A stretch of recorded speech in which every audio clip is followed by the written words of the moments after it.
Merci d'être avec nous en cette journée de notre 50e qui s'annonce des plus intéressantes.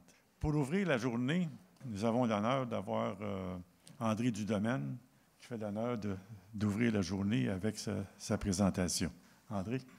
Oui, Wadja, bonjour. Merci de m'accueillir avec tous ces applaudissements. Et Robert, un peu de prudence avant de dire que je vais vous faire honneur. Attends ce que je vais dire. Ouais, parce que quand on m'a dit c'est toi qui vas ouvrir le colloque de recherche amérindienne, j'ai dit voyons, vous n'y pensez pas? Ils ont dit ben oui. Bon, j'ai dit à vos risques et périls.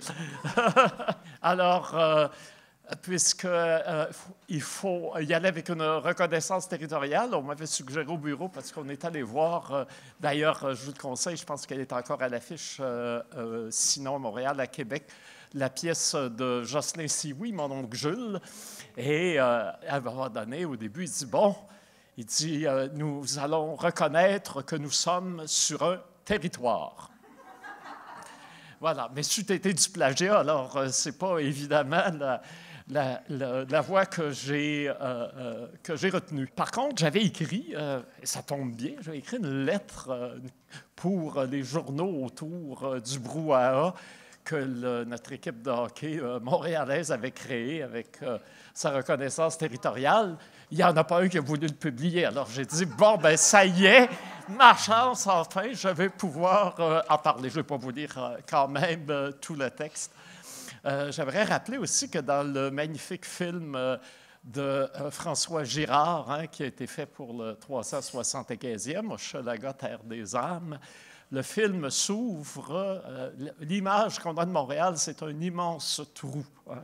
Un immense trou qui, comme certains l'ont dit, est un immense trou de mémoire, qui est celui de toute l'histoire oubliée du lieu. Et qui s'avère aussi une sorte de cache au trésor, une sorte de caverne où on voit un archéologue. Vous voyez, cette circonstance, j'ai quand même bien choisi mes références, où on voit un archéologue qui est interprété par Samian, qui va à la recherche justement de ces trésors enfouis et peut-être du roi d'Hochelaga, comme aurait dit Yves Sioui-Durand. Alors donc, qu'est-ce qu'on peut y trouver? C'est toujours un peu ce mystère qui continue à entourer ce lieu et à nourrir les polémiques et à nourrir les savantes discussions. Donc, on peut dire qu'on est privilégié à Montréal parce que si on n'a pas de monstre du Loch Ness, au moins on a quelques mystères enfouis qui nous ressurgissent à certaines occasions, tels des monstres, et qui provoquent des débats passionnés. Alors, à ce niveau-là, moi, j'ai humblement rappelé la reconnaissance territoriale que nous faisons à Présence autochtone, où, justement, on cherche à la fois à honorer ce territoire et à éviter les écueils. Qui sont ces fameux Iroquoiens du Saint-Laurent? D'abord, soulignons, Iroquoiens du Saint-Laurent, personne ne le dit, c'est un barbarisme savant. Et pourquoi on a cette étrange appellation? C'est parce qu'un gars qui s'appelait Jacques Cartier, obsédé d'or et de diamants, qui n'était même pas capable de reconnaître, il accrochait de la pyrite puis du quartz au lieu, mais en fait, n'était même pas capable, foutu, de demander aux gens qu'il rencontrait comment eux-mêmes s'identifiaient. Alors, donc, voilà pour notre grand découvreur. Alors, évidemment, quand un autochtone écrit ça, déjà, la presse, et dans les médias, on n'aime pas beaucoup. Alors, en plus, je soulignais la sottise d'un certain chroniqueur du Journal de Montréal qui disait « Vous, les Mohawks, là, arrêtez de dire que c'était des Mohawks, ils parlaient une autre langue. » Écoutez, Jacques Cartier, là, je pense qu'il n'était pas plus linguiste que géologue, et la preuve, il lisait son journal, puis essayait de me dire quelle langue parlaient les gens qu'il a rencontrés, à part savoir qu'il y a des racines iroquoiennes, ça devient un peu complexe et compliqué. Donc, évidemment, on opte plutôt sur l'hypothèse la plus récente, la plus récente, celle la plus probable, celle où les populations affectés par les maladies amenées par le contact avec les Européens. Cartier, bien sûr, puis Roberval après, qui était venu avec des animaux en plus, ce qui est très hétérogène. Donc, à l'époque, on ne connaît pas les maladies épidémiques en Amérique. On est frappé par une maladie, on pense que le lieu est maudit, on s'enfuit, on s'en va, on se disperse, et sans doute dans les nations voisines ou cousines, ce qui fait qu'il y en a plusieurs qui peuvent se réclamer du lieu. Mais ça peut sembler un facteur de chicane, mais moi, on peut y voir aussi un facteur intéressant, c'est-à-dire que Montréal demeure un lieu de rencontre, une terre convoitée parce que généreuse, parce que riche à la fois par l'histoire, la géographie et son caractère contemporain. On a planté enfin l'arbre de la paix au milieu des armoiries de la ville et on se rappelle que selon la maxime Mohawk, le pin blanc a de longues racines qui font surface pour que partout dans le monde, chacun puisse trouver le chemin vers l'arbre de la paix, celui qui, selon Conde Aronque, brillait au moment de la paix de 1701 sur la plus haute montagne de la Terre, de Mont-Royal. Et donc, aujourd'hui, Montréal est encore une terre d'accueil et on est très fiers à présence autochtone du 9 au 18 août de l'été prochain.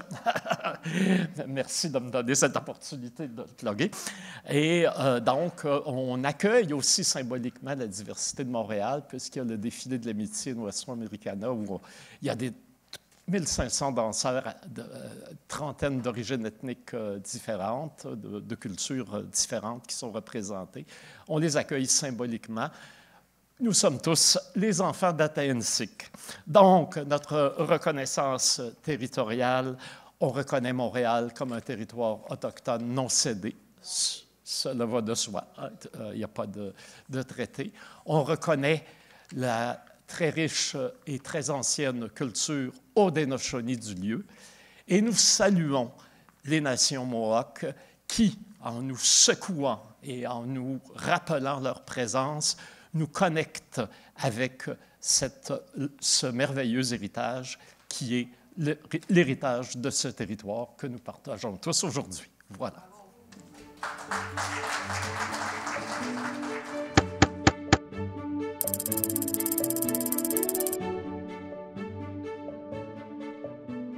Je ne suis pas un fondateur, mais j'ai animé le panel avec des fondateurs, vous allez voir.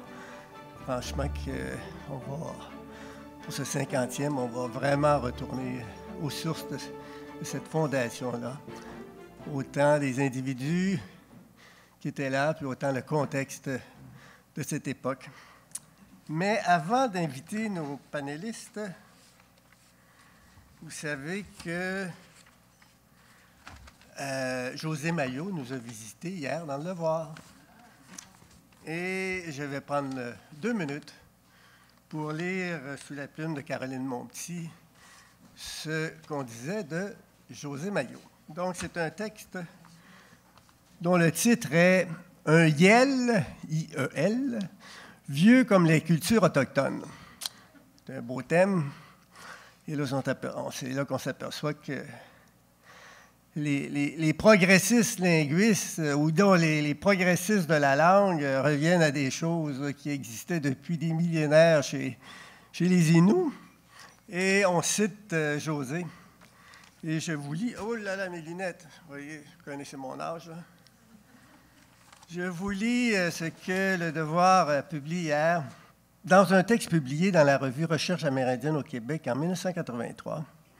L'ethnologue José Maillot relevait de son côté que cette particularité des langues autochtones n'empêchait pas un certain sexisme de s'y infiltrer. Citation.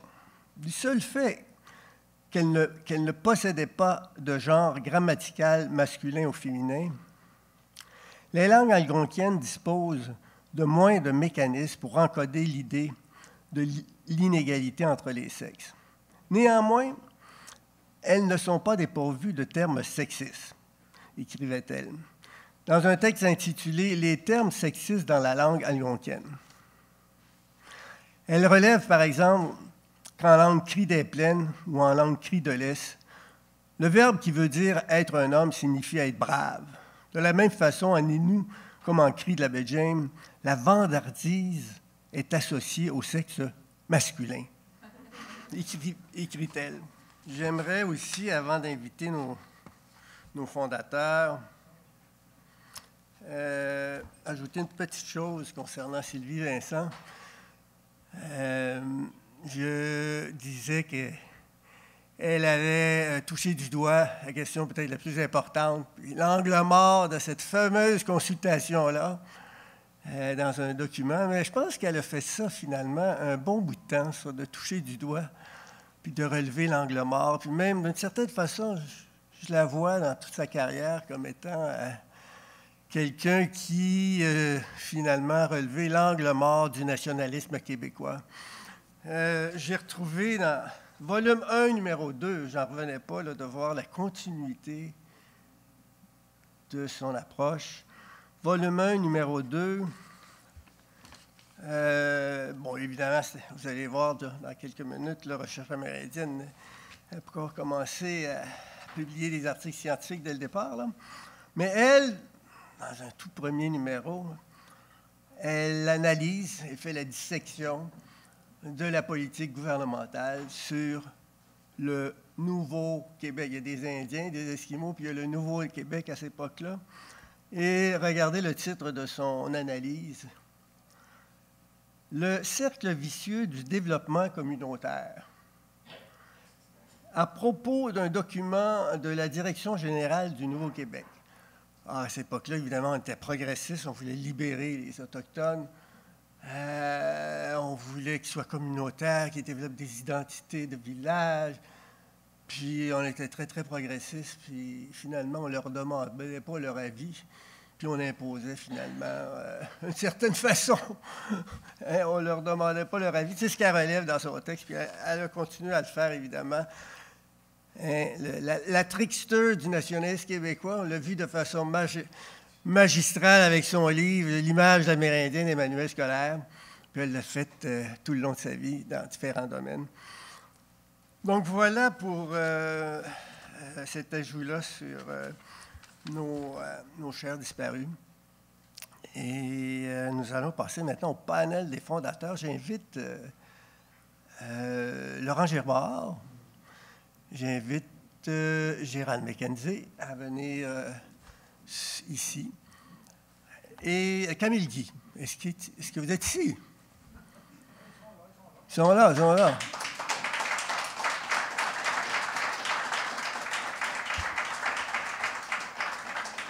Bienvenue pour ce panel.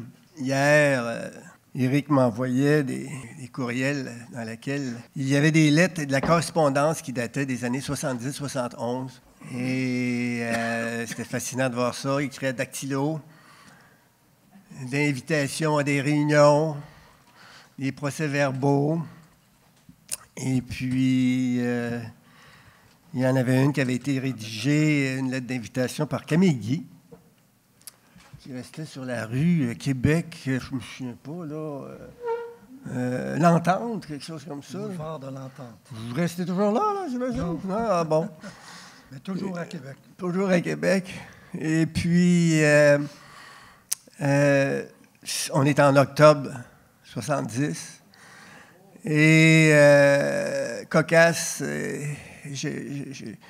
je relève que le dernier paragraphe disait écoutez, on va se réunir, là. J'espère que on ne nous prendra pas pour le FLQ puis qu'on ne va pas nous arrêter dans notre réunion, là. Donc, je laisse la parole à Camille Guy, qui va vous raconter comment starter Recherche amérindienne au Québec. Ce cinquantenaire-là remue vraiment des vieux souvenirs, d'autant plus que dans les années, à partir de l'année 80, j'ai changé un peu de domaine. J'ai quitté un peu le monde de l'anthropologie pour une nouvelle carrière, pour ainsi dire, dans le domaine de la politique scientifique et technologique. au gouvernement du Québec, de sorte que faut que je creuse un peu davantage pour trouver ce qui se passait à cette époque-là, dans les années 70.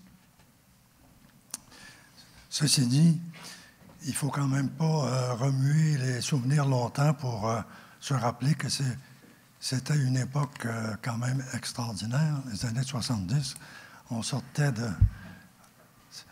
la Révolution tranquille et on construisait la nouvelle. Alors, je vais évoquer rapidement le contexte dans lequel est née la revue. Je vais aussi faire état de la dispersion et des besoins de liaison des chercheurs qui œuvraient déjà dans le domaine de la recherche amérindienne à cette époque. Enfin, je vais rappeler les difficultés de communication et de publication des résultats des travaux et des recherches en cours à cette époque. Alors, le contexte, en 1970, nous sommes à la fin de la Révolution tranquille des années 60. L'État se modernise et toute la société est traversée par un grand dynamisme. Pensons plutôt au renouveau complet du système de l'éducation qui devient public, qui se laïcise et qui se développe. Ainsi, c'est en 1967 que les cégeps sont créés et en 1968 qu'on jette les bases de l'Université du Québec. On assiste aussi à cette époque-là à la nationalisation de l'hydroélectricité qui allait s'accompagner de la création d'Hydro-Québec et de sa présence grandissante dans les territoires amérindiens. Le harnachement des rivières Berzimis et la Grande à la baie de James sont déjà dans les cartons de la société.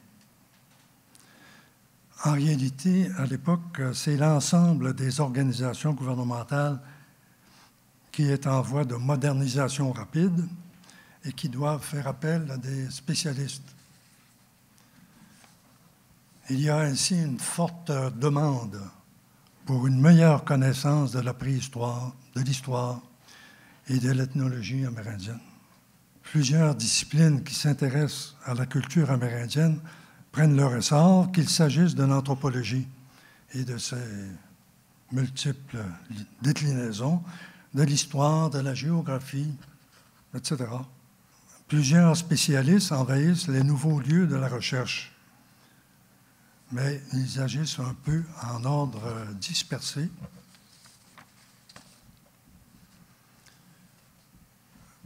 Au ministère, il faut se rappeler aussi qu'au ministère des Affaires culturelles, à l'époque, nous travaillions déjà à l'élaboration de la loi sur les biens culturels, qui sera adoptée 2 ans plus tard, en 1972, loi qui avait pour but la sauvegarde et la mise en valeur des biens culturels, dont notamment les biens et les sites archéologiques. Cette innovation allait aussi créer une demande pour les spécialistes de l'archéologie préhistorique et historique. Ajoutons à cela les grands projets, les grands travaux de l'abbé James en préparation. Déjà donc, en 1970 et 1971, la recherche amérindienne était active, mais on voyait que des besoins nouveaux allaient accélérer son développement. Le moment était donc choisi pour en stimuler l'organisation, et c'est dans ce contexte que Charles Martin, qui était avec moi aux Affaires culturelles, donc Charles Martin et moi avons pris l'initiative de convoquer une réunion des chercheurs pour tenter de répondre aux besoins de liaison et de diffusion des résultats de la recherche. On retrouve donc en 1970 plusieurs chercheurs québécois préoccupés de culture amérindienne et œuvrant de manière plus ou moins isolée dans différentes organisations. Mentionnons les gouvernements, les universités, les nouveaux cégeps et d'autres organismes divers, y compris des organismes de consultation créés par les chercheurs eux-mêmes. Ces intervenants, par ailleurs, dispersés sur le territoire et sans lien réel et organique pour communiquer entre eux et pour faire connaître les résultats de la recherche. Il n'y avait pas à cette époque de revues spécialisées francophones dans lesquelles les chercheurs pourraient diffuser les résultats de leurs travaux. L'information circulait mal et les chercheurs étaient plutôt isolés. À titre, si je prends mon propre exemple, en 1967, ce qui ne nous rajeunit pas, je publiais un article sur les Atikamekw de Wemotaci dans la revue Parti pris, pour ceux qui peuvent se souvenir de cette revue, qui était une revue plus politique, finalement, et culturelle. En 1969, je faisais paraître un article sur l'art amérindien dans la revue Culture vivante, une revue du ministère des Affaires culturelles. Et en 1970, je publiais une petite monographie au Musée national de l'homme. On voit donc qu'il n'y avait pas de véritable lieu de rassemblement pour la diffusion et l'échange des résultats de la recherche amérindienne. Alors, à la suite de cette convocation qu'on avait faite en 1970, il y a eu une réponse enthousiaste. Une quinzaine de chercheurs s'y trouvaient. Ils ont vite adhéré à l'idée de fonder un lieu de rassemblement et un organe de diffusion des résultats de la recherche. Il s'est trouvé, après quelques réunions, il s'est trouvé des personnes comme Laurent Giroir, comme Sylvie Vincent, comme leurs amis, pour prendre la balle au bon et élaborer les premiers numéros de recherche amérindienne au Québec en 1971. Bravo! Ce sont eux les véritables artisans de la revue. En terminant, je souhaite que la réunion d'aujourd'hui soit l'occasion de donner un deuxième souffle à la revue, un souffle naturellement adapté aux conditions nouvelles d'aujourd'hui. Voilà.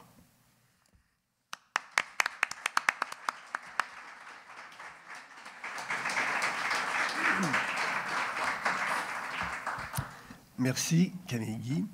Écoutez, je me demandais si j'allais donner la parole à Laurent ou à Gérald, lequel en premier. Puis là, finalement, j'ai décidé de le donner à Laurent, parce que moi, j'ai vu la lettre d'invitation à un moment donné, puis le procès-verbal de ces premières rencontres-là. Sylvie Vincent avait invité, puis là, il y avait des noms, 2 colonnes de noms en bas, puis il y avait des petits crochets, c'est ceux qui étaient là. Gérald, tu n'étais pas là, Laurent, tu étais là. Mais où c'est que tu étais, Gérald? Là? Il n'y avait pas de petit crochet vis-à-vis de ton nom. Je vais parler de ça. OK. Vas-y, Laurent, c'est toi qui parles parce que tu étais là. Bon, le 67, 90, Saint-Dominique, il y avait 2 étages.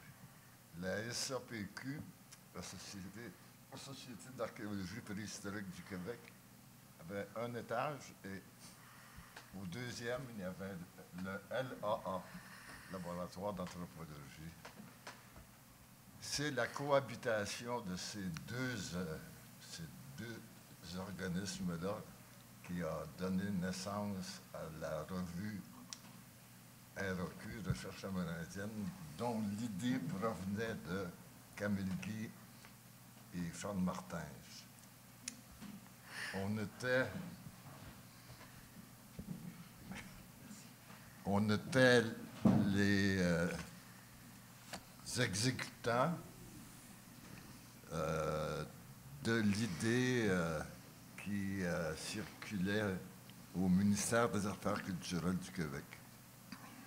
Donc, la revue a été au début un lieu de rencontre de ceux qui travaillaient sur le passé des Amérindiens et le présent des Amérindiens.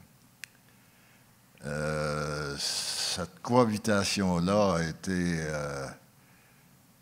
a duré 50 ans, bien sûr, mais ça a été assez laborieux.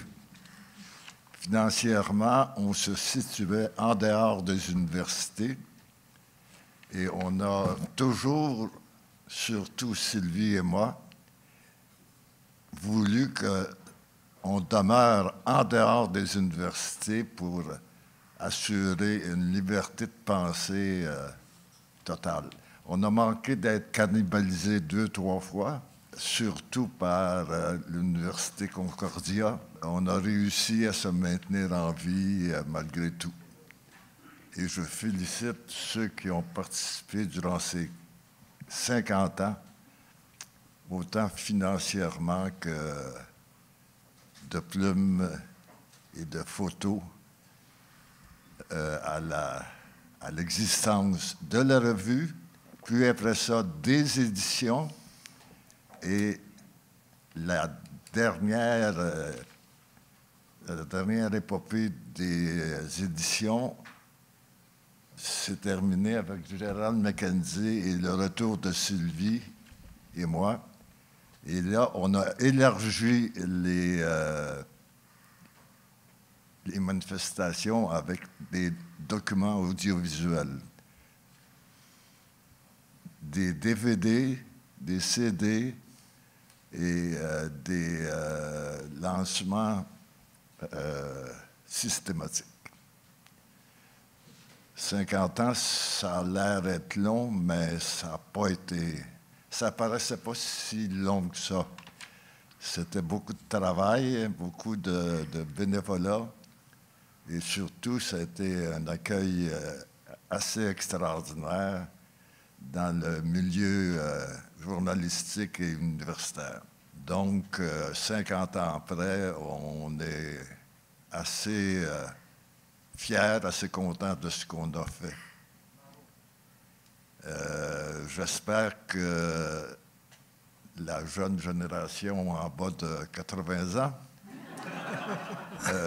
va continuer et renouveler tout en continuant l'idée extra-universitaire et très attentive à tout le domaine politique, même les dissidences et les affrontements entre les groupes amérindiens du Québec, surtout venant de Wendake. Merci.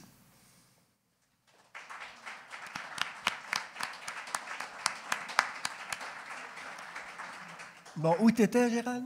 Oui, ça va venir. Merci aux organisateurs. Merci, Pierre. Merci à Robert, puis Éric et Laurent, j'imagine. Vous avez pédalé pour organiser ça. Merci beaucoup. Quand la police arrête un suspect, ils disent tout de suite, vous avez le droit de ne pas parler. Tout ce que vous allez dire va être retenu contre vous, tu sais. Fait que je vais essayer d'être le plus woke possible. Je remonte, moi je vais témoigner un peu de l'atmosphère de l'époque. J'ai pas de doctorat, j'ai pas fini d'études réellement, j'en ai fait, mais pour avoir plus d'argent, quand tu es professeur, si tu as fait plus d'études, tu es mieux payé. Fait que j'allais faire des études. Moi, ça commence avec Parti pris, la revue Parti pris, qui est une revue québécoise, qui est comme le réveil, si on veut, décolonisé. C'est le réveil, la marche de la décolonisation des Québécois. Tu sais. Toute la revue, Laurent, c'est lui qui m'embarque là-dedans, évidemment. Moi, je suis, en général. Il m'embarque là-dedans. Et puis, c'est la conscience qu'on est décolonisé, qu'on a été... que la conquête nous a marqués profondément. Et puis, que la conquête, il y a eu des deals qui se sont faits avec l'Église. Vous allez garder votre langue, vous allez garder votre religion et votre langue, mais vous allez rester tranquille. Ça fait qu'on a été colonisés bien comme il faut. Mais tranquillement, on s'est rendu compte qu'il y en avait d'autres en arrière de nous autres, dans le dos, là, qui étaient colonisés peut-être doublement. Puis peut-être que nous autres, on était même partis de cette démarche de colonisation, si on veut. T'sais. Fait que moi, ma génération de Québécois, on est parti de la démarche de décolonisation, autrement dit, qui vont mener peut-être vers l'indépendance. Le parti pris, c'était indépendance, socialisme et laïcité. C'est ça le motto, si on veut, de la revue. Donc, on prend conscience de nous, comme colonisés, mais on prend tranquillement conscience qu'il y a aussi des peuples qui sont là, sur notre territoire, sur leur territoire, et la conscience se développe chez le Québécois moyen. Il faut dire aussi que, ça m'est venu souvent à l'idée, c'est que avant, tu allais au classique, le monde de la bourgeoisie ou les petites bourgeoisies allaient envoyer leurs enfants au classique, puis nous, ma génération, il y a eu le cours scientifique, puis l'université s'est ouverte à un plus grand nombre d'individus au Québec, comme moi, qui venait d'un petit village. Là, fait qu'on est devenu, si on veut, on a eu accès à l'université, c'était dans les années 60, 59, 60. Je vais faire une sorte de métaphore, si on veut. T'sais. Laurent Giroir est à parti pris. C'est lui qui dirige les éditions parti pris. Puis Laurent devient fatigué de... Je pose un jugement, là. Il devient fatigué des débats intellectuels, puis il décide d'aller faire des fouilles archéologiques. Les premières fouilles archéologiques qu'il décide de faire à son compte, seul, mais là, il m'embarque là-dedans, moi je suis tout le temps, et puis il dit, on va aller fouiller dans les rapides du Richelieu, à Chambly, pour voir si on ne trouverait pas des armes que les patriotes qui se battaient contre les Anglais. Fait qu'on fouille dans les rapides, on trouve des boulets de canon, toutes sortes d'affaires. Puis après, dans mon village, il entend parler qu'il y avait une cache des patriotes juste à côté de chez nous, pas loin. Fait que là, on s'est en allé fouiller chez les patriotes. On cherchait des canons, une cache des patriotes de Saint-Timothée qui se battaient contre le sieur Hélice. Puis là, je dis à Laurent, écoute, on ne trouve pas, ça ne donne rien. Moi, mes parents vivent depuis des générations à Pointe-du-Buisson. J'ai dit, viens avec moi, il y a le sentier des Indiens. Mais on est en 1900, on ne dit pas autochtone, on dit... Il y a le sentier des Indiens, mon grand-père, ma grand-mère, tout le monde disait le sentier des Indiens. Puis j'ai dit, on va aller voir là-bas, on s'en va là-bas. On commence à fouiller sur le bord de... Cap de Roche. au Cap de Roche. Là, on commence à trouver des objets incroyables, des pointes de flèches de ce qu'on appelait à l'époque des tomahawks. En fait, c'était en tout cas, tous les objets. Puis on commence à fouiller. On a tout arrêté. On s'est mis à étudier ensemble. On a trouvé des livres en amateur, si on veut.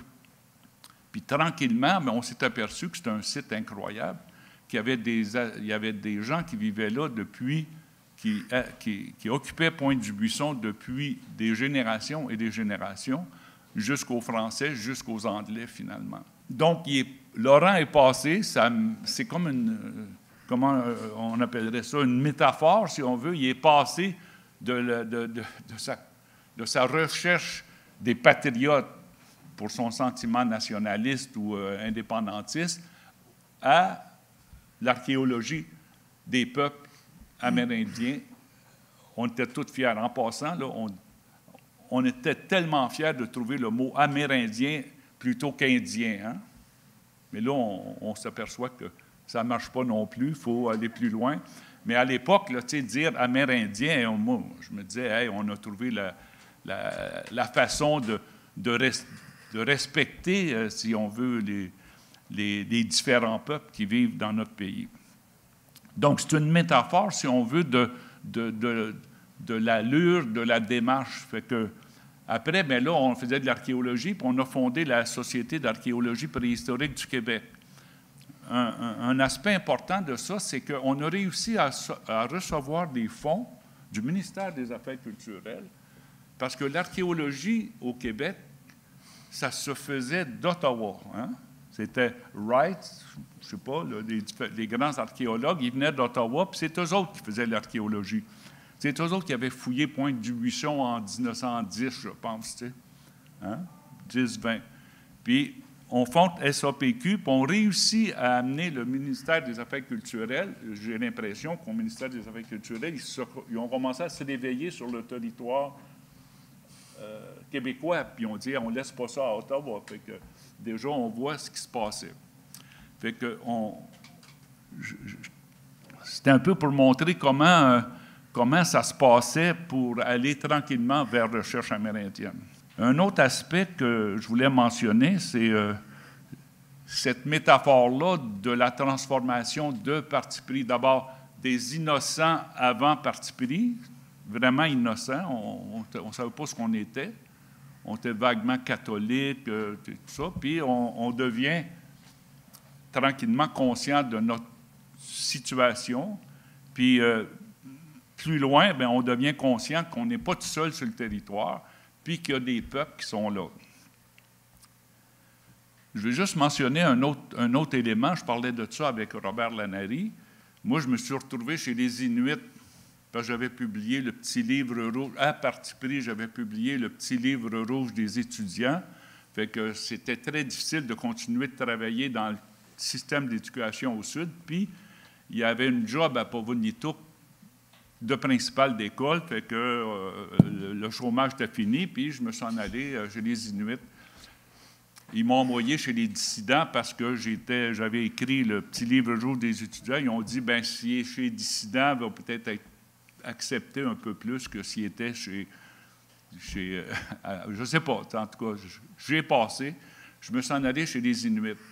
Mais je veux juste dire que je découvrais qu'il y avait 14 villages Inuits au Nunavik. C'était le Nouveau-Québec à l'époque. Dans ma tête, j'avais étudié avec Balixi, parce que quand on faisait de l'archéologie, on a dit on va aller en anthropologie, fait que j'ai étudié, puis Balixi nous enseignait les Nitsiliks, les Esquimaux de Nitsiliks. On apprenait toutes sortes de choses sur les Inuits, mais je ne savais pas qu'il y avait 14 villages. Il y avait Kudjouak, il y avait Pavonituk, Kudjouarapik, tout ça. Fait en faisant application, je découvre ça. Puis pourtant, j'avais fait un bout en archéologie, en anthropologie. C'est pour dire que notre conscience des innocents comme moi là, et d'autres, on n'avait pas vraiment conscience qu'il y avait eux autres. On savait qu'il y avait Kaknawaka, on savait ça. On savait qu'il y avait peut-être les Inuits, moi je ne connaissais pas.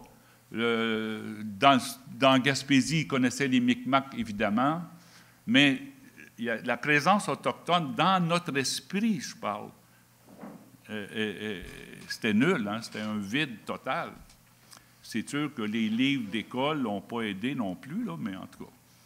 Fait que c'est pour montrer un peu où on était, puis où on arrive tranquillement. On oublie aussi souvent qu'il y avait à l'époque American Indian Movement.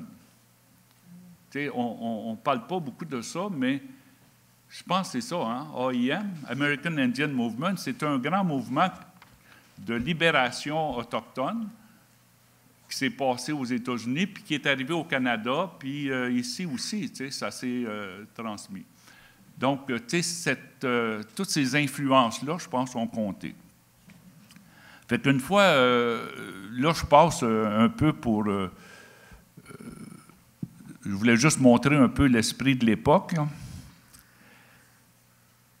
À l'époque aussi, je rappelle un événement important, c'est Max Gros-Louis, qui arrive à la télévision. On regarde toute la télévision à l'époque, là, et puis il arrive avec une carte, il dit le Québec, hein, c'est pas ce que vous pensez, le Québec, là, nous autres, là, tout ça, c'est à nous autres aussi. C'est toute la côte nord, toute la péninsule au complet, c'est à nous autres, tu sais. Fait que c'était... on parlait du territoire tout à l'heure, là, au début, là. Mais Mac Gros, lui, quand il a fait ça, ça a fait un choc, évidemment. Tout le monde a comme ri. Tout le monde pensait que c'était un joke, mais c'était pas un joke.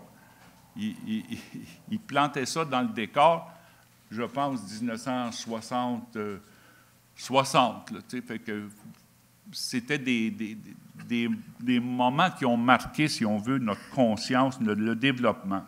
Recherche amérindienne au Québec, moi, quand je suis arrivé, j'étais président de la Ligue des droits et libertés. C'était encore un autre hasard, ça.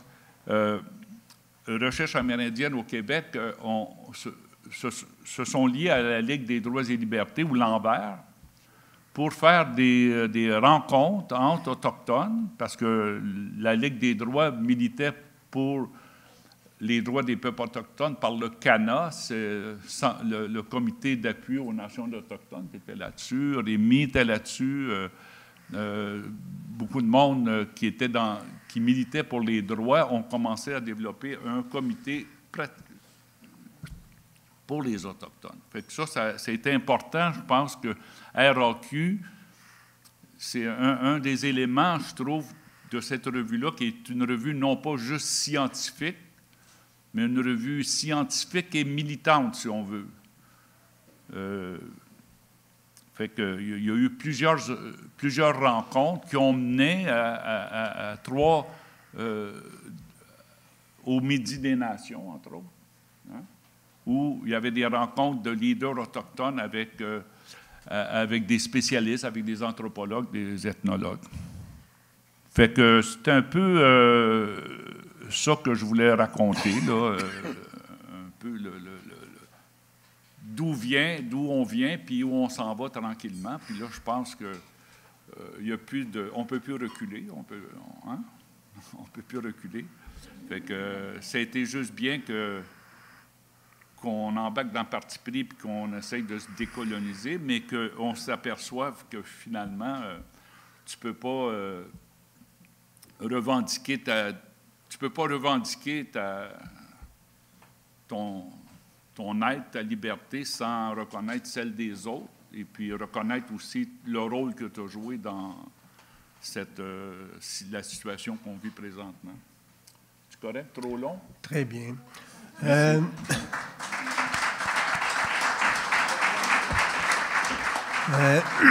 Eh bien oui, dans le film, j'ai oublié de mentionner Alain Bissonnette, qui était au Canada aussi, et qui malheureusement ne peut pas être ici aujourd'hui. Et j'ai oublié de dire aussi, concernant Laurent, que Recherche amérindienne a fait un film sur Rémi, puis sur Laurent aussi. Donc, vous pouvez voir ce film-là. Et je vais donner la parole à Laurent qui va nous dire finalement où est-ce qu'était Gérald.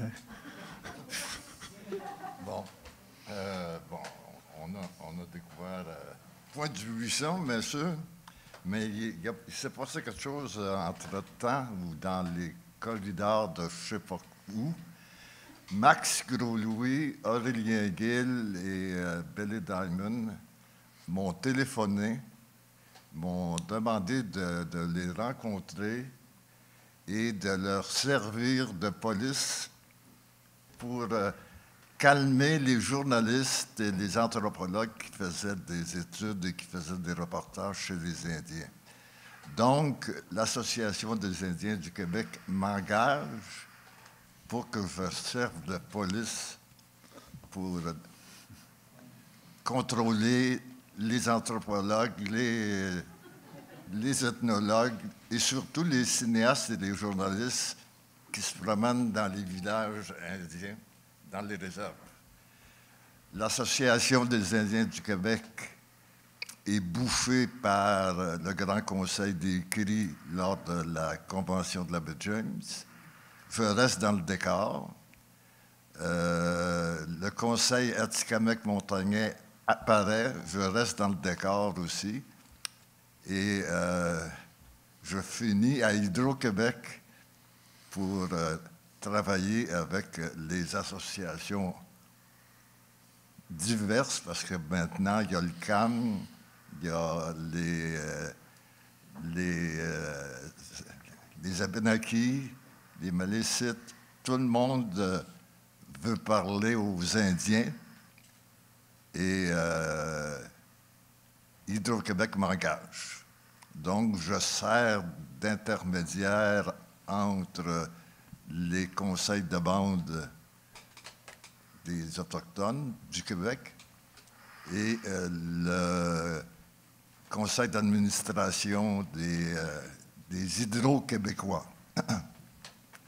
Ça dure un bon bout de temps, mais à un moment donné, la vice-présidence des affaires, la présidence d'Hydro-Québec change d'avis, flush ses relations avec les Autochtones, donc je démissionne, et là, je reviens par la porte d'en arrière au Conseil Atikamekw-Montagnais. Je travaille à Ouachat et à Matimekouche et à Pessamit, et à 80 ans, ben là, je me repose. Bon, finalement, Gérald va nous dire où est-ce qu'il était. En 70, moi, c'était j'étais professeur, donc les luttes étudiantes au secondaire, dans plusieurs écoles secondaires commençaient, fait que c'était... Et puis on était tous bouleversés par le FLQ à l'époque, tu sais. Fait que c'est... On peut pas s'en sortir de ça. Mais je voulais mentionner une chose à propos de Recherche amérindienne et la Ligue des droits et libertés, et surtout de Rémi Savard. Rémi Savard, à l'époque, s'occupait de la guerre du saumon, hein, je pense. Et puis, il y a eu à Listigouche, il y a eu carrément l'envahissement de la réserve par 500 policiers. Hein? Il y avait 500 policiers de la SQ qui sont montés à Listigouche pour aller empêcher les Micmacs de pêcher dans la rivière avec leurs filets. Eux autres considéraient qu'ils avaient le droit. Et puis, la police est arrivée, la SQ, puis Rémi, avec ma conjointe dans le moment, qui est Louis Chicoine, qui était employé du CANA à l'époque, puis avec Pierre Lepage, ils sont montés directement, ils ont loué un avion, ils ont pris un Olysée qui a coûté je ne sais pas combien, qui a payé ça, je ne sais pas. Ça a coûté sûrement un bon 10 000 $ pour arriver à temps, pour aller observer ce qui se passait, les policiers qui pissaient sur le territoire pour se moquer des Micmacs. Fait que c'était un événement majeur à l'époque, là, ça, dans la conscience des gens aussi, parce que la revendication des Micmacs, évidemment, c'est ambigu tout le temps, cette histoire-là, parce qu'il y avait le droit de pêcher, c'était avec des filets, le saumon était rare, fait qu'est-ce qu'il y avait le droit de faire ça? En tout cas, mais Rémi, Louise et... Je ne la connaissais pas. Et puis, ils sont montés comme ça. Mais Rémi a vraiment marqué Recherche amérindienne et toutes nous autres. C'est ça, on ne peut pas le... Sylvie, bien sûr. On pourrait dire, par exemple, qu'aujourd'hui, on peut se permettre toutes les élucubrations possibles. Elle n'est pas là. Si elle était là, ça ne passerait pas. Je vous assure. Mais Rémi... il nous emportait par sa générosité, son humour, mais en même temps, son exigence. Tu sais. Il ne lâchait pas le morceau, avec le sourire, en se faisant rire, mais il ne lâchait pas son bout. Puis c'était son rapport avec les indépendantistes que moi, j'ai toujours trouvé intéressant. Tu sais. On ne pouvait pas dire qu'il ne l'était pas, mais en même temps, il les blastait, comme on dit, fait qu'eux autres le respectaient aussi. Mais c'était, je pense que ce rapport-là entre Rémi Savard et le mouvement indépendantiste et les René Lévesque, entre autres, et tout le monde, c'était cette tension-là, là, je pense que c'est symbolique aussi de notre peuple et de nos peuples, je pense, tu sais.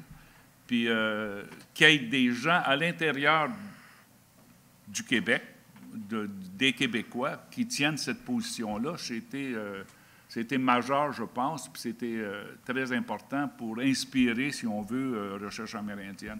Puis les moments où on se réunissait, là, à un moment donné, Recherche amérindienne avait bien de la misère. Hein? Tu sais, il n'y avait plus d'argent. Laurent trouvait toujours un moyen d'en trouver, là, mais je ne sais pas comment, là, mais ça marchait. Tu sais. On ne regardait pas trop, mais ça passait. Puis là, ben, je veux juste dire un mot de Sylvie, tu sais. Et puis, évidemment, ça, pour moi, c'était un coup dur. Je connaissais plus Sylvie et Laurent que les deux autres qu'on a mentionnés aujourd'hui, tu sais, qui sont notre chère voix.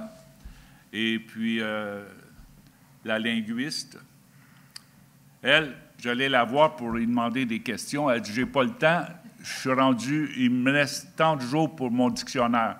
Si je passe 10 minutes avec toi, c'est 3 mots. 3 mots. Fait que c'était clair, c'était net. Mais, fait que Sylvie avait une façon de tenir sa ligne, tout aussi en étant très gentille, très belle, mais elle tenait sa ligne. Tu avais beau dire, bien, elle nous a... elle a tenu, je pense. Laurent ne l'a pas mentionné parce qu'il y avait le goût, je le sais, mais à un certain moment donné, dans l'histoire de Recherche amérindienne, moi j'ai vécu ça en tout cas, on avait l'impression parfois que certains auraient aimé ça que la revue devienne attachée à une université. Ça s'est fait avec Concordia, Laval, l'Université du Québec, tu sais, à un moment donné. Mais Sylvie était, Laurent aussi évidemment, Sylvie était très dure là-dessus. On garde notre indépendance. On reste en dehors. On ne se laisse pas manger par des institutions. Peut-être c'est contestable, cette position-là. Je sais qu'on pourrait trouver des façons de s'entendre, peut-être avec une université. Études Inuit l'ont fait. Mais Sylvie tenait sa position, puis jusqu'à la dernière minute. Fait que c'était un coup très dur. On n'a pas le droit de dire ça, là, mais on aurait le goût de maudire les dieux qui nous l'ont volé. Tu sais, parce que c'était vraiment une surprise. Les autres sont morts de maladie, je sais que c'est grave, mais Sylvie, c'est comme se faire voler carrément. Elle était correcte. Tu sais. C'est cette COVID-là. Fait que quand j'entends aujourd'hui du monde me dire, je donne toujours cet exemple-là, Sylvie, écoute, là, ça n'a pas de bon sens, tu ne crois pas à ça, la COVID, mais regarde, moi, ma chum est morte dedans. Il dit, tu crois vraiment ça qu'elle est morte de la COVID, toi? C'est pour vous dire le choc que moi j'ai eu, puis c'est même pas un exemple qui pourrait changer l'idée de comment tu les appelles, les conspirationnistes. Oui. Ouais. Fait que, pour moi, Sylvie, c'était à la toute fin, là, je l'ai connu surtout à la toute fin. Puis Rémi, évidemment, bien, on est liés avec Marie qui est là. Et puis... J'aimerais ajouter quelque chose. J'espère qu'il y a des historiens qui vont s'intéresser à l'influence de la revue Recherche amérindienne chez des politiciens, dont Landry. Landry n'a pas signé la paix des Braves comme ça. Il a dépouillé Recherche amérindienne parce qu'il demeurait pas loin de chez moi. Il a dépouillé la revue Recherche amérindienne systématiquement. Il m'a rencontré plusieurs fois pour savoir c'est qui ça l'a écrit. Donc, l'influence de la revue, des éditions, des anthropologues, des archéologues sur l'histoire du Québec, j'espère qu'il y a quelqu'un qui va s'intéresser à ça. Oui. Camille, effectivement, peut-être que vous pourriez vous prononcer sur l'importance de la recherche amérindienne aujourd'hui, mais c'est un peu cocasse, Camille, parce que tu t'es appuyé sur une réalité sociopolitique de l'époque pour suggérer la fondation d'une revue indépendante, et tu étais au ministère à ce moment-là. Puis là, c'est l'inverse aujourd'hui. Il nous force, le ministère, à être attaché à une université. C'est le monde à l'envers de cette époque-là. Ça montre bien la différence entre les époques. Mais je pense, Camille, que tu as quelque chose à rajouter. Puis si vous pourriez dire un mot sur, aujourd'hui, la recherche amérindienne, son importance pour vous. Là. Bien, j'ai toujours été un peu surpris de la façon dont la revue a évolué. Parce que nous, quand on pensait à créer la revue, on pensait, je dirais, strictement à la recherche.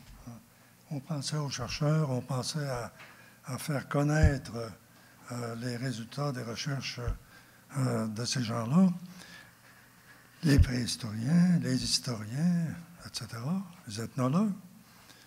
Mais on ne pensait pas au débat sur la place des Amérindiens dans la société. Ça, c'est venu comme s'ajouter par là-dessus. Et je n'ai pas naturellement suivi tout ça parce que j'ai entrepris une autre carrière. Mais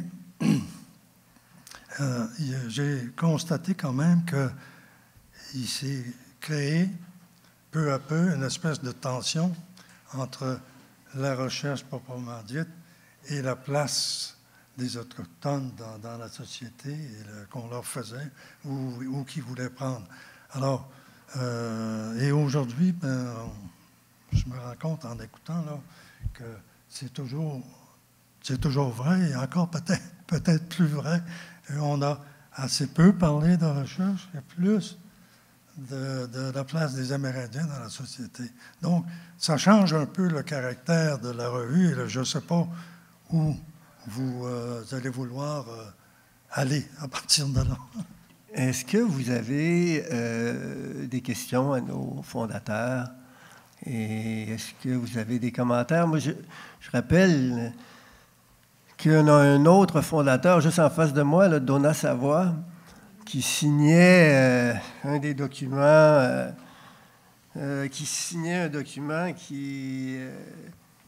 d'une de ces réunions-là, peut-être Recherche amérindienne au Québec, réunion du 27 février 1971.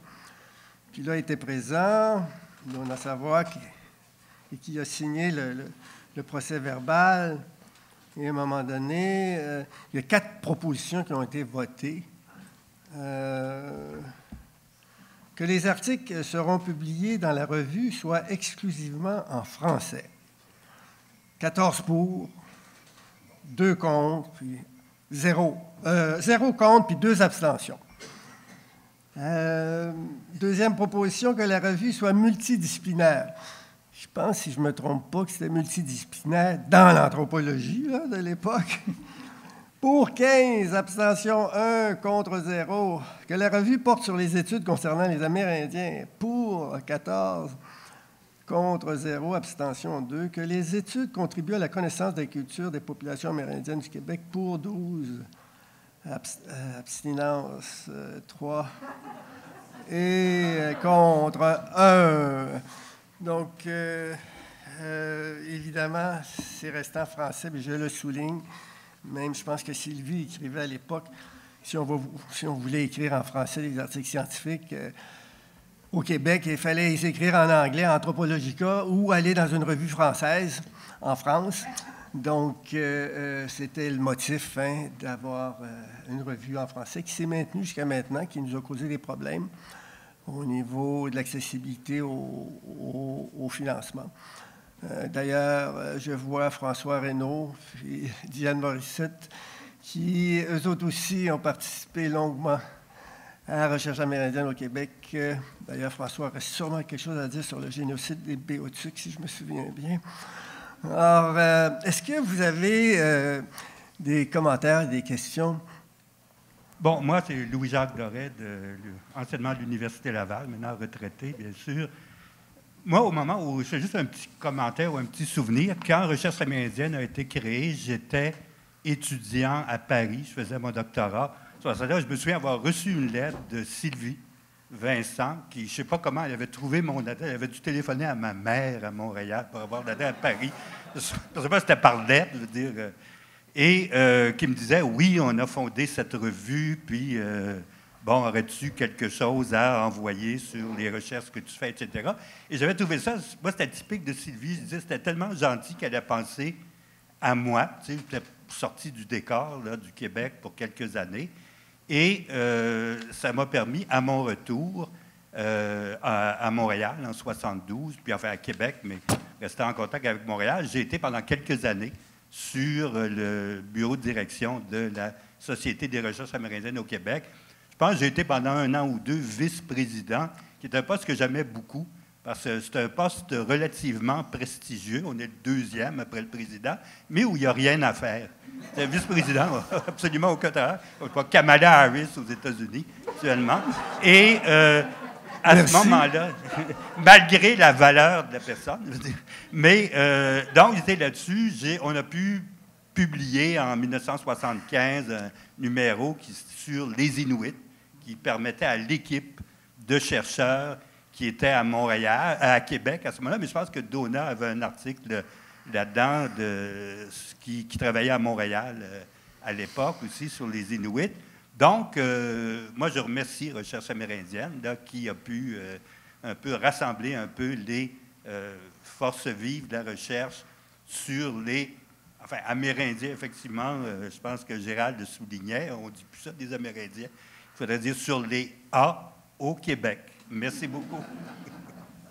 Moi, je veux juste remercier les organisateurs, l'initiative pour marquer les 50 ans de Recherche amérindienne. C'est extraordinaire de refaire comment je pourrais dire, ces bilans, ces engagements aussi multiples, ces personnalités absolument convaincantes qui ont porté la revue. J'aimerais revenir sur une observation de M. Camillier. Quand vous dites, au fond, je sens une dualité avec le démarrage qui était de la recherche, puis après la place des Autochtones dans nos sociétés. Moi, j'ai l'impression que ça a toujours été là. J'ai toujours eu le sentiment que la recherche amérindienne était comme un écho à ce qui se passait dans le milieu autochtone.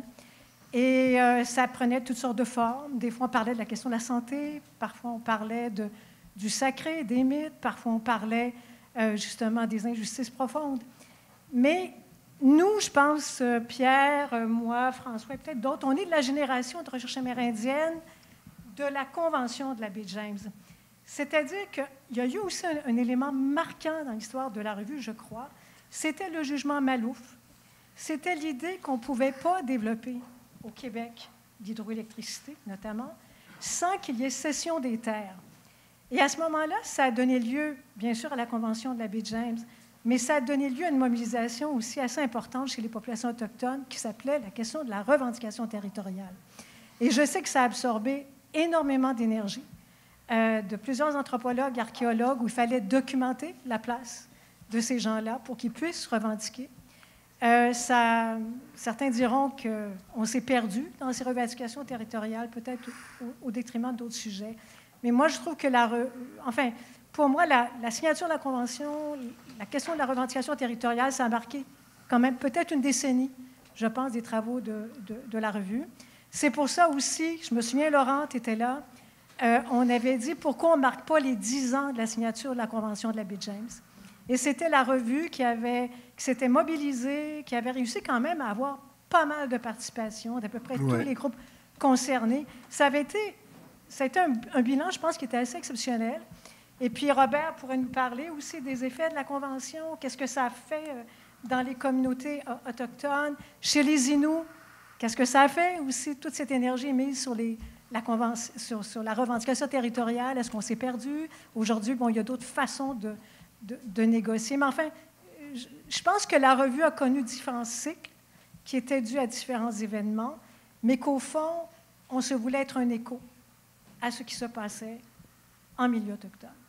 Merci.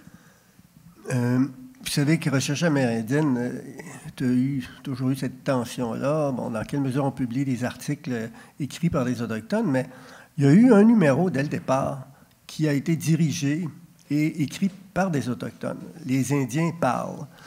Et on voit bien là, que dès le départ, on avait cette préoccupation-là. Mais dans l'histoire, écoutez, je repense à ce que je disais, José, tout à l'heure, le système d'éducation et les Autochtones. Là, c'est pas étonnant qu'on n'ait pas eu des Autochtones qui écrivaient des articles scientifiques dans la recherche amérindienne au Québec. Mais il y a déjà eu un numéro dirigé par un Autochtone. Tous les auteurs étaient autochtones. Et je pense que la participation des Autochtones à la recherche amérindienne, on la retrouve dans les colloques, où ils étaient très présents. Dans une collection qu'on a, j'ai oublié le nom, là. Ça s'appelait Écoute, Listen. Écoute, Listen. Puis aussi, et Sylvie était derrière ça, je me souviens là, patiemment comment, avec Alain Gagnon et la chaire du Canada en recherche en études québécoises et autochtones, on a démarré les Médis des Nations. Dans la publication, je n'avais pas réalisé combien qu'on avait invité des leaders autochtones à s'exprimer et à se faire connaître à Montréal.